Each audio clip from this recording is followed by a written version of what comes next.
رہا تھا مسلم day parade کے بارے میں، تو حضرت آپ بھی کچھ اس سلسلے میں اس کی اہمیت کے بارے میں مختصراً فرما دیجیے۔ ظاہر ہے کہ دانشور بہت بڑے گزرے ہیں، بہت بڑے عالم ربانی مولانا محمود الحسن صاحب رحمۃ اللہ حضرت شیخ الہند، انہوں نے فرمایا کہ اس امت کی پستی کے دو سبب ہیں، ایک ترک قرآن، دوسرا عدم اتحاد۔ ایک تو اس امت نے قرآن کو چھوڑ دیا ہے اور دوسرا ان کی صفوں میں اتحاد نہیں ہے۔ اور مسلم ڈے پریڈ کا تو یہ ایجنڈا یہی ہے کہ یونٹی آف امہ، امت کو یونائٹ کرنا، اس لیے یہ مسلم ڈے پریڈ ہے۔ ہر مسلمان، کالا گورا کوئی بھی ہے، ہر نسل و رنگ کا جو ہے اس پلیٹ فارم کے اندر آتا ہے، اور امت کی یونٹی جو ہے یہ اس کی کامیابی کی پہلی جو ہے وہ سیڑھی ہے۔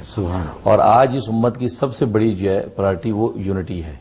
کسی بھی مسئلے میں یونٹی اگر امت میں پیدا ہوتی ہے تو اس امت کی کامیابی کے لیے بہترین زینہ ہے۔ لہذا ناظرین سے میری درخواست یہی ہوگی کہ اس میں جو ہے بھرپور شرکت کریں اپنی فیملیوں کے ساتھ، اور وہاں جو ہے ہر طرح کی انٹرٹینمنٹ بھی ہے، اور ایک جو اس نیت سے شریک ہوں کہ اتحاد امت ہو، تو انشاءاللہ اس میں ان کو اجر و ثواب بھی ملے گا اور ان کے لیے بہت نافع ہے، خاص طور پہ یہاں کی دنیا میں کہ جیسا کہ آپ نے فرمایا کہ اسٹرینتھ آپ اپنی شو کریں گے تو اسی اعتبار سے یہاں کے ملک پالیسیز بناتے ہیں، اور وہ ہمارے لیے، ہماری نسلوں کے لیے ایک بہت بڑا خوش آئند ہو۔ ماشاءاللہ۔ اور ناظرین، نیٹو ڈین ہیں بہت بڑے انٹرٹینر، وہ بھی خاص طور پہ پریڈ پہ آپ کے دلچسپی کے لیے وہ خاص